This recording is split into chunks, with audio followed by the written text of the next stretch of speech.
Mesdames, Messieurs, bonsoir et bienvenue au studio Nangbatna Obed pour le journal. Commençons ce journal par la fin des travaux du comité de l'ASEGNA.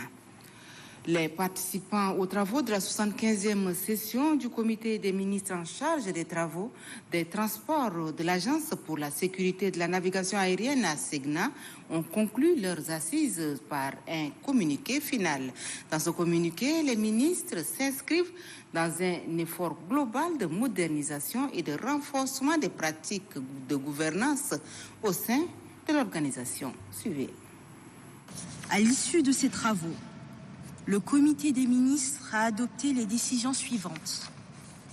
Le comité des ministres a approuvé le rapport du président du conseil d'administration pour le premier trimestre de l'année 2025. Le comité des ministres demande au conseil d'administration, dans les meilleurs délais, un canevas type de rapport de gestion du PCA.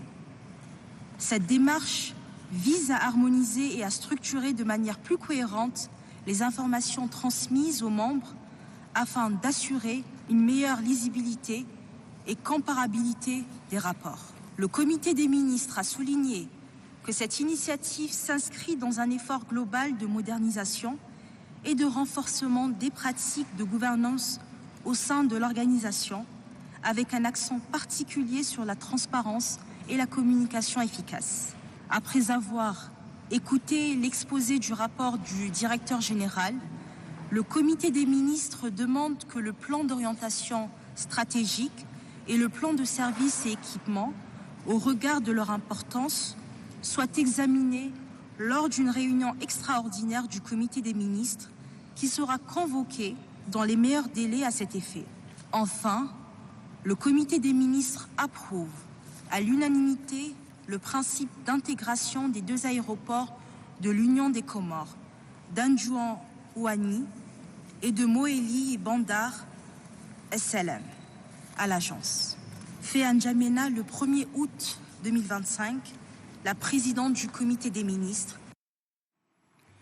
Juste après ce communiqué final, les participants sont conviés à un dîner offert par le comité d'organisation.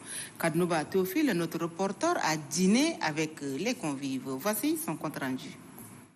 Les travaux de la 75e session du comité des ministres en charge des transports de l'Agence pour la sécurité de la navigation aérienne en Afrique et à Madagascar ont été centrés autour des enjeux stratégiques liés à la modernisation de la navigation aérienne sur le continent et à Madagascar. L'accent a été mis sur le renforcement du système de sécurité et l'usage des nouvelles technologies de l'information et le renforcement des personnels qualifiés. Les participants s'engagent à soutenir toutes les initiatives tendant à offrir un cadre opérationnel performant dans la perspective de l'émergence de l'aviation civile. Dans leur motion de remerciement, les participants expriment leur sincère gratitude aux plus hautes autorités du pays. Le comité des ministres réuni en session ordinaire à N'Djamena exprime au maréchal Mahamat Idriss Déby Itno, président de la République du Tchad, au gouvernement et au peuple tchadien, sa profonde gratitude et ses très sincères remerciements.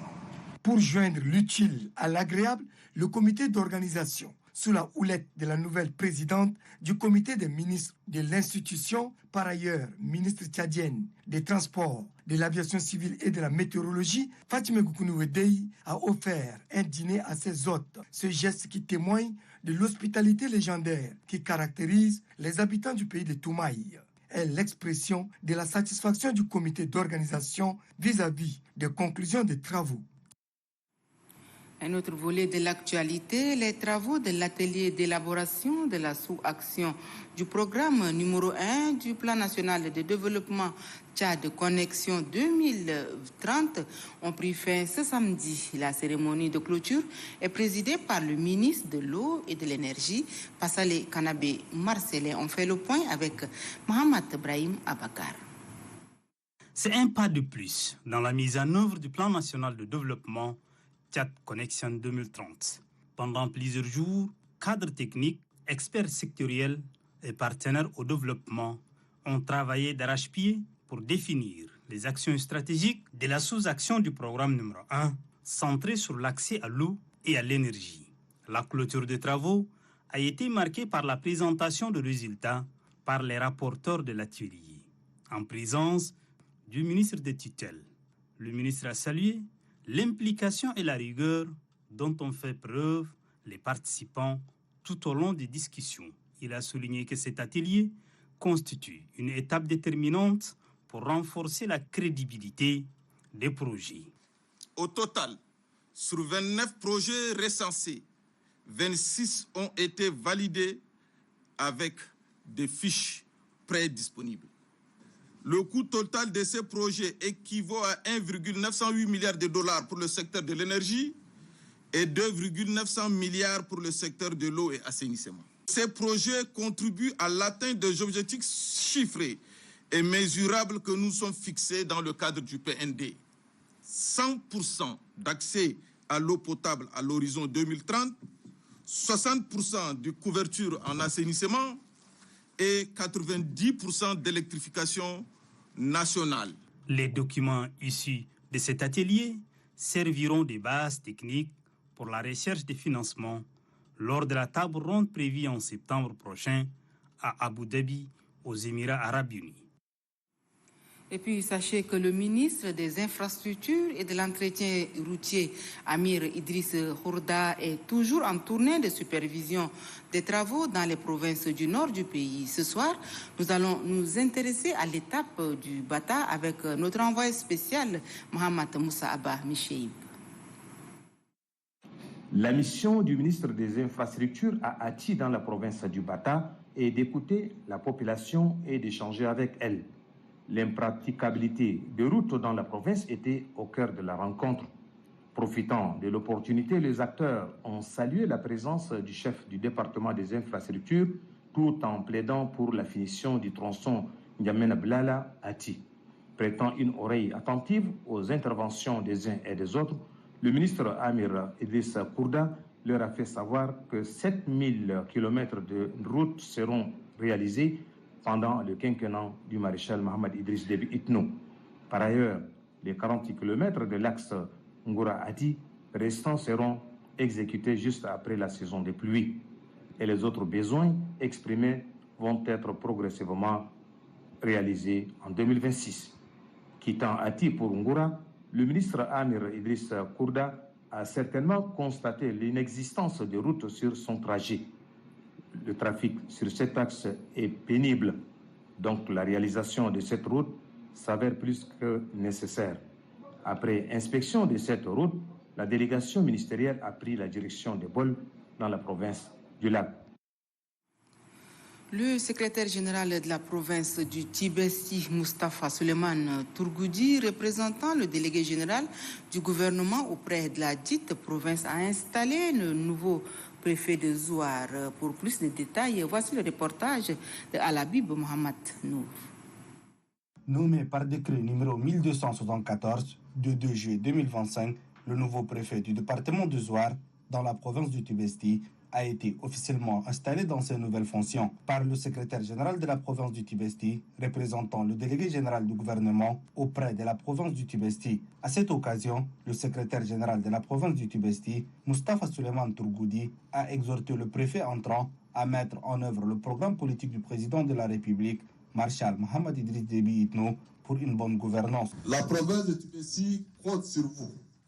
Promouvoir une gestion inclusive associant pleinement les collectivités territoriales. Le nouveau préfet Mohamed Issa Izzeddine a exprimé ses gratitudes envers le chef de l'État pour la confiance accordée à sa personne à ce poste, tout en affirmant de servir avec loyauté, équité et dévouement dans le strict respect des orientations. Le préfet sortant, le général Sougoudi Mohamed Fozari, a quant à lui remercié les autorités locales, les forces de défense et de sécurité, ainsi que la population de Zouar pour leur collaboration durant son mandat et demande de suivre le même élan avec la nouvelle équipe afin de mener à bien la mission assignée. Dans le dossier 11 août que Télé-Tchad inaugure aujourd'hui, nous vous amenons en 1960, un moment historique pour le Tchad. Pour comprendre cette journée, notre reporter Ali Mohamed Bello est allé à la rencontre de l'un des témoins, Mohamed Issa Faradjalla, qui nous raconte cet épisode de l'histoire du Tchad. Regardez. Je m'appelle Mohamed Faradjalla, j'ai 76 ans. Un des témoins de l'indépendance. Je me rappelle encore, ce jour-là, le 11 août 1960, un jeudi. C'est ici, sur cette place, que nous nous sommes rassemblés, hommes, femmes et enfants, pour une seule fierté, celle de devenir libres. Cette place, c'était bien plus qu'un simple espace vide. C'était le cœur battant de notre nation. Bon, c'était quand j'étais au CM2, en 1960. Et c'était une merveille, parce que il y avait tout le monde. Bon, beaucoup de nos amis, il y en a qui ne sont pas de ce monde-là. Mais c'était une merveille. Les gens dansaient, ils s'amusaient. Il y a le club folklorique qui jouait du matin.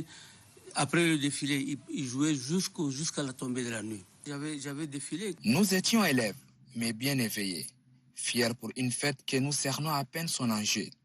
Mais nous avions défilé sur cette place de l'indépendance, le symbole, le point de départ qui fait face au camp Koufra, devenu le camp des martyrs, ensuite la place de la nation. Je ne vois pas l'image de camp Koufra. À l'époque, on passait au camp. C'est le camp Koufra qui nous retrouvait. On se retrouvait tous au camp Koufra et tout s'est passé là-bas. Les expositions, les jeux. Et même, il y en a qui jouaient même devant le camp Koufra, ils jouaient au football. On avait joué là aussi. La place de la nation, l'actuelle, bâtie sur les ruines de camp des martyrs, dont je vous le disais. Les voici en grandeur nature, changeant les visages de la ville. Mais pour moi, témoin, quand j'y passe, imaginez, je suis partagé entre la nostalgie et la fierté. Il y a un changement, il y a aussi un développement, parce que, dit-on, la ville s'est accentuée et est devenue plus grande. Sinon, à l'époque, bien qu'elle était petite, mais la fête, il va très bien. C'est tout le monde qui s'est retrouvé à la place de l'indépendance pour fêter. Après le défilé, le soir, c'est les jeux. Donc, ils organisaient les jeux, c'est pour les jeunes, c'est pour les enfants. Et même les grandes personnes également s'amusaient là. Je me rappelle bien, j'avais fait la course à sac. Je n'étais pas premier, mais j'ai tombé par moments. Il y en avait beaucoup, il y en a qui tombent, et ça faisait rire tout le monde. Et tout le monde recevait le cadeau. Ce n'est pas seulement le premier. À 76 ans, entouré de mes petits-enfants, je suis devenu la source auprès de laquelle eux qui n'ont pas connu cette époque viennent s'abreuver. Et pourquoi pas vous les reporters? Nous sommes éduqués par la masse. On est éduqués par les autres. Vous partez dans la rue, vous trouvez une grande femme qui a une cuvette, vous lui ramassez ça. Vous lui amenez. Ou alors par moment, elle t'appelle, hey, mon fils, viens, amène-moi ça au marché. Tu n'es pas un gotabé. Non du tout. Tu es son fils. Donc tu lui amènes ça au marché. Et puis après, par moment, elle te dit, merci mon fils. Elle te met la main sur la tête. Que Dieu te fasse grandir normalement. Maintenant, vous tapez un enfant, c'est une bagarre. Soit le père, soit la mère sort de tous les côtés pour pouvoir vous faire du mal, soit même vous amener à la justice ou au commissariat. Même métamorphosée, cette place reste vivante dans nos cœurs. C'est là que le pays a commencé son histoire indépendante, la plus belle époque. Je me rappelle encore comme si c'était hier. Je n'avais que juste 12 ans. Ça, c'est la plus belle histoire du pays. Ali Mohamed Bello, il y a quelques années, l'Organisation des Nations Unies pour l'éducation, la science et la culture UNESCO a classé 2 merveilleux sites touristiques du Tchad au patrimoine mondial. Il s'agit du massif de l'Enedi et des lacs Ounianga. D'autres biens culturels viendront bientôt compléter cette liste. Nous consacrons un dossier sur ces sites touristiques qui constituent des patrimoines culturels pour le Tchad. Premier volet, Innocent Kilayou. En 2012 et en 2016, l'Organisation des Nations Unies pour l'éducation, la science et la culture, UNESCO, classe 2 sites touristiques du Tchad au patrimoine mondial. Il s'agit du massif de l'Enedi, les lacs d'Ounianga et le paysage culturel du lac Tchad. Ces sites offrent des paysages naturels et culturels exceptionnels, témoignant de l'histoire, de la richesse du Tchad. Le Tchad dispose d'une liste indicative qui a au total 9 biens, que ce soit des biens culturels et des biens naturels.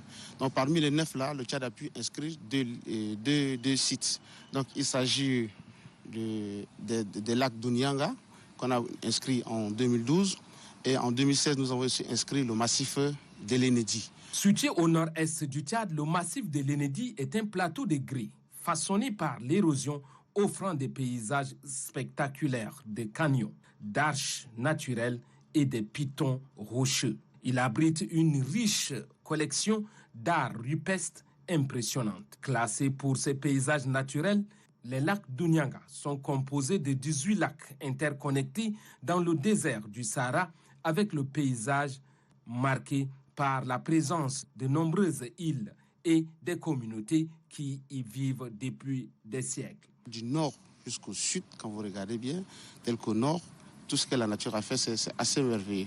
Donc, j'ai parlé tout à l'heure du cas de l'Enedi, par exemple. Et je vous revenez un peu au centre, vous allez trouver tout ce qui est massif montagneux. Donc, Abtouyour, Aboutelfan, voilà. Nous avons les parcs, j'ai parlé tout à l'heure du parc de Zakouma, nous avons le parc de Manda, nous avons le parc de Senaoura, nous avons aussi les lacs, donc le lac Tchad, voilà, le lac Hiro. Donc vous voyez un peu tous ces biens, tout ce qui est naturel. Maintenant, de ce côté, il y a aussi tout ce qui est culturel. En plus de ces sites reconnus mondialement, 9 autres merveilles culturelles, dont quelques-uns sont inclus comme des sites potentiels pour une inscription, telles que les ruines d'Ouara, le parc national de Zakouma et des gravures et peintures rupestres dans l'Enedi. En ce qui concerne le Tchad, au-delà de ces 9 sites, c'est surtout les sites, le parc national de Zakouma qui a une avancée majeure. Le parc national de Zakouma qui a vu ses dossiers avancer depuis 2012. Ces biens culturels qui sont des sites potentiels pour leur inscription feront partie de nos prochains reportages car ils font également partie des merveilles et biens culturels que possède le pays de Toumaï. Et oui, les touristes sont invités à venir découvrir les merveilles du Tchad. Le député de la commune du 5e arrondissement, Mohamed Salim Moussa, a eu hier une rencontre d'échange avec la population de sa circonscription. La répartition équitable de l'électricité était au menu de la rencontre. Varelage, Tonstan. L'accès à l'électricité est une problématique majeure dans la commune du 5e arrondissement. Selon une source, une discrimination est instaurée. Pour trouver des solutions idoines, le député de la commune du 5e arrondissement, Mohamed Salim Moussa, dans le cadre de ses vacances parlementaires, a voulu comprendre le problème. Car, dit-il, l'électricité fait partie des 12 chantiers et 100 actions inscrits dans le programme politique du président de la République, chef de l'État, maréchal Mamad Idriss Déby Itno. Nous savons le maréchal du Tchad, il fait beaucoup d'efforts dans le cadre d'énergie. Mais nous savons pour l'instant, la ville de N'Djamena, l'énergie ne doit pas couvrir la ville de N'Djamena dans la totalité. Mais ça ne reste que dans certains arrondissements de la capitale comme celle du 5e, si aujourd'hui on donne 7 blocs, demain on passe aussi à l'autre bloc. Mais nous avons constaté que certains blocs, ils ont des électricités en permanent et d'autres une fois par semaine. Et nous, on trouve que ce n'est pas normal. Voilà l'engagement de l'élu de la commune. La répartition de l'électricité doit se faire de manière équitable. Conscient, l'adjoint au maire du 5e arrondissement, Hassan Ahmad Djimé, et la Société nationale d'électricité à travers Abdel Hakim Idriss Yaya compte augmenter la puissance à hauteur de 80% supplémentaires sur les 150. Cette nouvelle est accueillie avec une joie immense du côté de la population. Restons toujours dans le 5e arrondissement où le maire de la dite commune, Cheikh Bani Cheikh, Cheikh Bani, Cheikh, entouré de son staff technique, a tenu une rencontre hier avec les chefs de carré et quelques responsables de la société civile. C'est pour exprimer sa gratitude au chef de l'État maréchal Mohamed Idriss Déby Itno qui a donné des instructions à l'ONASER afin de mettre des vivres à la disposition des habitants de la circonscription. L'occasion tout indiquée pour le maire de la commune du 5e arrondissement d'informer que 250 bacs à ordures ont été confectionnés à raison de 50 pour chaque quartier de la dite commune. Et puis la commune d'Oumnaïmou est érigée en sous-préfecture. Le tout premier sous-préfet Khalid Mahmoud a été officiellement installé par le préfet du département de Bata-Est en présence des autorités administratives, militaires et traditionnelles. Al-Hajj Suleiman. La commune d'Oumnaïmoun est érigée en sous-préfecture par le décret numéro 1276 du 27 juillet 2025. Aujourd'hui, le tout premier sous-préfet de la dite localité, Khalid Mahmoud, vient d'être officiellement installé par le préfet du département du Bata-Est, Nougulem Francis. Cette cérémonie est rehaussée par la présence des autorités administratives, militaires et traditionnelles de la localité. Le président du comité d'organisation, Ali Youssouf Haraka, a remercié les uns et les autres pour avoir effectué les déplacements d'Oumnaïmoun tout en saluant l'appui conséquent des autorités locales dans le cadre de cette cérémonie. Pour les représentants de la population de la sous-préfecture d'Oumnaïmoun, cette initiative s'inscrit en droite ligne de la politique du gouvernement en matière de décentralisation. La création de la sous-préfecture d'Oumnaïmoun, qui fait suite à celle de la commune du même nom, marque une étape importante dans le processus de décentralisation. Le préfet du département du Bata-Est a exhorté les sous-préfets d'Oumnaïmoun à se mettre au travail pour le développement de sa circonscription administrative. En vertu des pouvoirs qui me sont conférés et en application du décret précité, je vous installe officiellement comme sous-préfet d'Oumnaïmoun et vous renvoie à l'exercice de vos fonctions. Très ému, le sous-préfet d'Oumnaïmoun s'engage à assumer avec abnégation et dévouement la mission qui lui a été assignée. J'ai fait appel à votre soutien indéfectible pour que nous puissions ensemble concrétiser les grandes ambitions que nous puissions pour notre territoire. La population de la sous-préfecture d'Oumnaïmoun est estimée à 59 000 habitants. Cette sous-préfecture est située à 35 km de la ville d'Oumhager, chef-lieu du département du Bata-Est. Voilà, le reportage est signé Al-Hajj Mohamed Suleiman. Les experts du ministère de la Santé publique et ceux de l'OMS se sont réunis à la faveur d'un atelier de la revue conjointe à mi-parcours du plan de travail. Je ne vous en dis pas plus. Suivez ce reportage signé Apolline Gagny. Cette revue à mi-parcours du plan de travail conjoint 2025 est une opportunité pour évaluer les avancées, redéfinir les stratégies et renforcer la détermination collective face aux défis qui se dressent. La représentante de l'OMS au Tchad a renouvelé l'engagement de son institution d'accompagner le Tchad dans ses efforts pour améliorer le système de santé pour l'année 2025. Cette revue est aussi un appel à l'action. Elle nous invite à évaluer sans complaisance ce qui ne fonctionne pas, également de reconnaître ce qui fonctionne et de le poursuivre. Le secrétaire général du ministère de la Santé publique salue l'engagement de l'OMS dans de nombreux domaines du système de santé au Tchad. Je voudrais ici saluer l'engagement constant de l'Organisation mondiale de la santé qui demeure un partenaire stratégique dans de nombreux domaines clés de notre système de santé, la surveillance épidémiologique, la préparation et la réponse aux urgences sanitaires, comme c'est le cas du choléra actuellement, le renforcement des capacités, la vaccination, le système d'information, sans oublier bien sûr la gouvernance du secteur. Les conclusions tirées de cette rencontre visent à insuffler une nouvelle dynamique, un souffle de résilience au système de santé.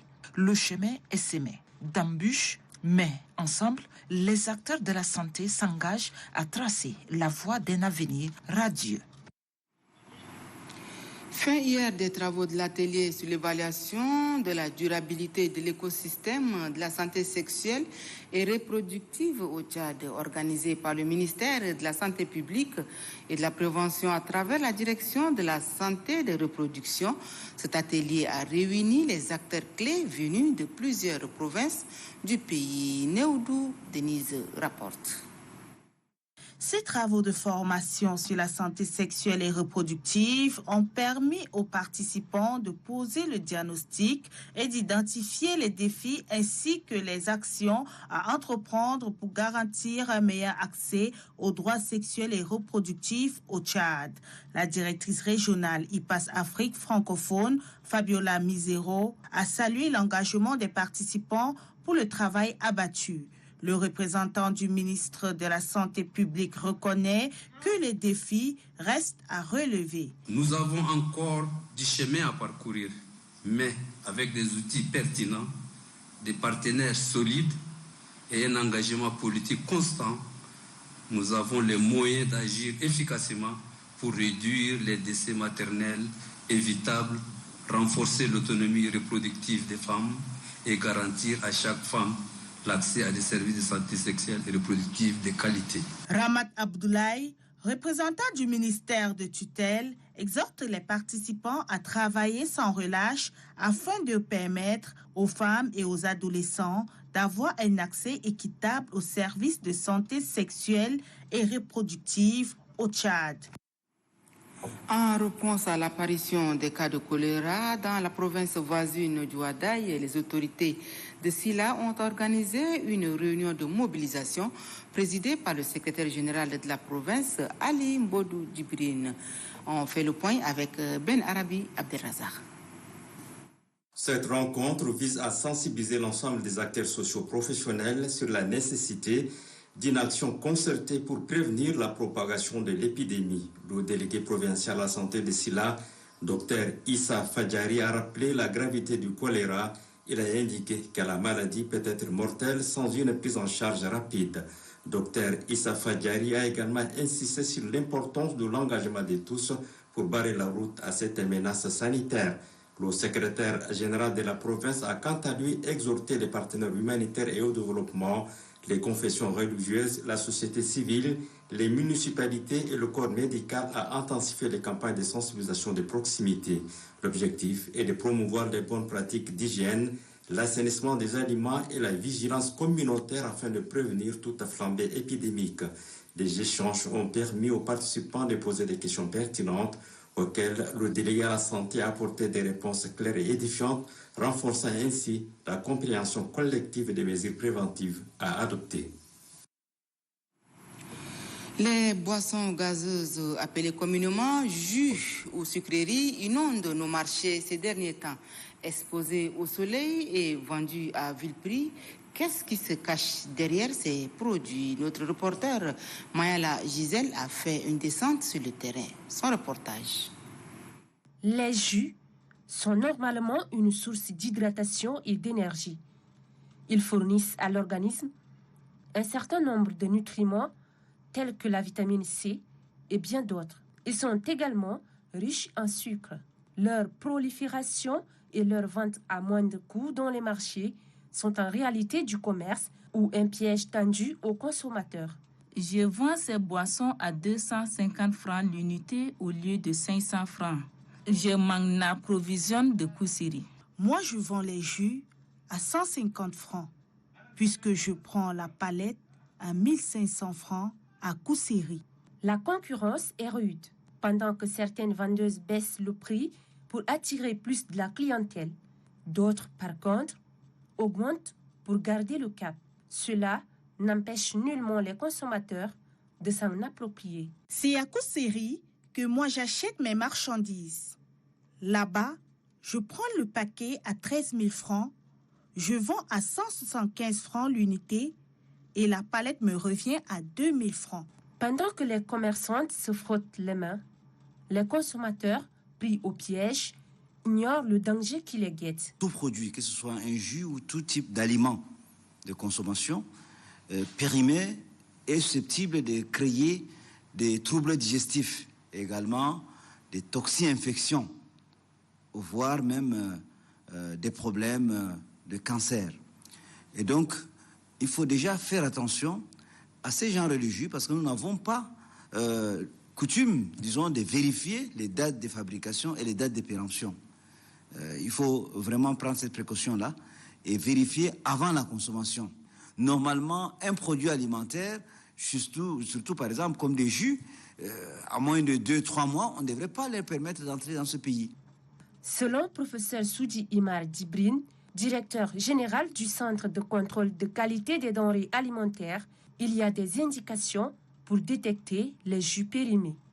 Il faut également vérifier les qualités organoleptiques, c'est-à-dire qu'on doit également vérifier le goût et la texture. En consommant notre jus, ça peut changer de goût ou de saveur. Là, il faut déjà se dire que c'est un problème produit périmé, de produits de contrefaçon. Donc il faut donc faire attention à ces genres de produits qui pullulent sur nos marchés. Professeur Soudi Imar Djibrine rejette le tort sur la mairie et la police sanitaire. Nous avons déjà nos agents qui sont postés depuis octobre au niveau de Nguéli. On vient de les installer également au niveau de l'aéroport. C'est pour faire ce qu'on appelle la traçabilité, c'est-à-dire voir d'où proviennent ces produits. On a une base de données, on a toute une fiche de suivi, une procédure pour identifier le produit, savoir d'où vient le produit, connaître également le fabricant, le fournisseur et la destination. Le SECOCDA inspecte, prélève et analyse, mais la sanction revient donc à la police sanitaire, également à la mairie, service d'hygiène, qui doivent donc s'y mettre afin donc d'interdire ce genre de vente de produits périmés. Nous le savons tous que ces produits sont très dangereux pour la santé humaine. Non seulement déjà périmés ou en voie de péremption, ces produits sont très mal conservés, exposés à la merci du soleil, perdant ainsi leur valeur nutritive. Vendus à vil prix, oui c'est vrai, mais ce sont des tueurs silencieux. Chère population, prenons le soin de bien vérifier la durée de vie de ces produits avant la consommation. Prudence, prudence à tout le monde. En cette période de saison des pluies, le non-respect des règles d'hygiène constitue une véritable source de maladies et cette période est propice aux maladies hydriques. L'hygiène peut sauver contre les maladies hydriques est un reportage signé Kagombe Descartes. Voici. En cette période de fortes pluies saisonnières, les inondations, le non-respect des mesures d'hygiène favorisent la prolifération des maladies hydriques. À l'hôpital provincial de Pala, on observe des cas de ces maladies. Des personnes souffrant de douleurs liées à ces infections sont prises en charge par le personnel soignant. Par définition, la maladie hydrique, c'est toute maladie dont la cause passe par l'eau. Et parmi ces maladies, il y en a qui sont dues à une contamination directe de l'eau. Il y en a qui sont dues à la présence des vecteurs de ces maladies-là dans l'eau. En vue de réduire la recrudescence de ces maladies, le respect des mesures sanitaires doivent être de mise, recommande Dr Konedi Tebré. Le premier conseil, c'est l'hygiène alimentaire, consommer de l'eau propre. Et s'il n'y a pas les forages à côté, bouillir l'eau avant de boire pour ne serait-ce que décontaminer cette eau-là, ou bien utiliser de l'eau de javel pour décontaminer l'eau avant de consommer. Et en plus de ça, la consommation, n'est-ce pas, des crudités et autres peut entraîner aussi le choléra. Donc il faut toujours manger ce qui est propre. Il faut éviter de prendre l'eau déjà par terre, l'eau stagnante, boire parce qu'on a soif, parce que dans ces eaux-là, c'est souvent contaminé. Il faut éviter de boire de l'eau directement, par exemple l'eau de pluie qu'on recueille dans les tasses, prendre directement et boire. Afin de prévenir ou de briser la montée des maladies hydriques, la sensibilisation de la population s'impose.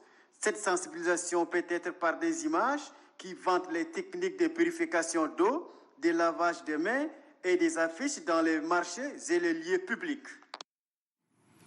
Le directeur général adjoint de l'Office national de la sécurité routière, Hassan Ibrahim Guiré, accompagné de son staff, a effectué une visite sur l'axe Atron-Gassi hier après-midi où un accident a eu lieu. L'objectif est d'attirer l'attention des conducteurs de gros porteurs sur le respect des règles de sécurité, les risques d'inattention et les conséquences tragiques des infractions liées à la méconnaissance du code de la route. Christelle Garlamdana. C'est au lendemain d'un tragique accident de la route survenu entre un gros porteur de type Ben et un motocycliste sur la route de Gassi dans le 7e arrondissement que l'Office national de la sécurité routière au Nazaire s'est mobilisé pour descendre sur les lieux du drame. Un accident qui a coûté la vie à un jeune conducteur de moto a ravivé les inquiétudes autour de la dangerosité de cet axe routier situé à proximité de la carrière de Gassi. Le directeur général adjoint de l'ONASER, Hassan Ibrahim Guiré, accompagné de son équipe, a entrepris une mission de sensibilisation auprès des chauffeurs de camions Ben très actifs dans la zone. L'objectif est d'attirer leur attention sur le respect des règles de sécurité, les risques d'inattention et les conséquences tragiques des infractions au code de la route. Nous avons décidé qu'il faudrait que nous renforcions un peu la régulation du trafic au niveau de cet axe-là. Donc il va consister à mettre au minimum 2 personnes, donc des agents qui ont une certaine compétence en matière de circulation routière, pour permettre à ce qu'à chaque fois qu'il y a un camion qui sort, il faudrait que cet agent, avec un panneau de stop, puisse stopper le véhicule qui vient de sens inverse et permettre à ce que ces camions puissent virer en toute sécurité. Et nous allons intensifier toujours la sensibilisation. Ce tronçon régulièrement emprunté par les camions de fort tonnage est devenu un point noir en matière d'accidents. L'intervention de l'ONASER marque une volonté ferme de renforcer la sécurité routière au Tchad. Les responsables du ministère de la fonction publique sont en conclave, réunis donc à Mandalia dans le département du Chari. Ils révisent le code de travail établi en 1996. Maëla Gisèle pour les détails. Ce cadre de concertation a permis aux participants d'apporter leur plus-value dans la réforme du Code de travail. Cette occasion leur a offert aussi l'opportunité de faire des propositions concrètes visant à lancer une vaste campagne nationale de vulgarisation et de formation afin d'accélérer le processus d'adoption du dit code. Je suis convaincu que les résultats de cet atelier nous rapprochent considérablement de cet objectif. Les pistes de solutions identifiées, les ajustements proposés et le consensus atteint constituent une base solide pour doter le Tchad d'un cadre juridique moderne, équitable et propice au développement durable, en parfaite adéquation avec le plan national de développement Tchad Connexion 2030 et les normes internationales du travail. Ces propositions seront traduites en tests législatifs et réglementaires, choses qui constitueront les prochaines étapes de ces assises, disait Babalaï. Distribution des semences précoces aux victimes des événements malheureux de Mandakao dans le département de la Daoudji. C'est une initiative du Conseil provincial du Logone occidental. Koutou Kanklei rapporte. Cette opération, un grain de mil à Mandakao, est un espoir de reconstruction pour les populations touchées par les événements tragiques de Mandakao. À travers cette opération, le Conseil provincial du Logone occidental entend préserver le climat de fraternité, de solidarité et de la cohésion sociale tant prôné par le président de la République, chef de l'État, le maréchal Mamad Idriss Déby Itno. À Laukasi, Bessa et Mandakao, plus de 700 sacs de différentes variétés de semences précoces et une modeste somme pour subsiste ont été distribués. Ces semences sont un début, mais notre engagement va au-delà. Nous continuerons à œuvrer pour votre retour dans vos foyers, dans des conditions de sécurité et de dignité pour la réconciliation durable et de nos communautés. Pour le sous-préfet de Baïnamar, Armel Mietolmel, ces semences permettront aux bénéficiaires d'assurer la sécurité alimentaire de la localité. La présidente de l'Association des femmes pour la paix et la sensibilisation au Tchad, Achta Adoum Bichi, a animé un point de presse ce matin. Point de presse relatif au phénomène d'abandon des nouveau-nés dont on a parlé hier dans notre journal. Suivez un extrait de ses propos. Face à un phénomène qui devient de plus en plus insupportable dans notre capitale, des nouveau-nés sont délibérément jetés dans les rues, les poubelles. Ces pratiques est contraire à nos religions, nos traditions, nos mœurs et aussi condamnable par la loi. Un enfant a le droit à la vie, à la protection et à l'amour. Nous interpellons le gouvernement, les dignitaires religieux, les chefs de carré, les chefs de famille, les associations de la société civile, les ONG nationales, internationales, les artistes, les médias, de se joindre à nous pour qu'ensemble bannir effectivement ces phénomènes humains dans notre vie.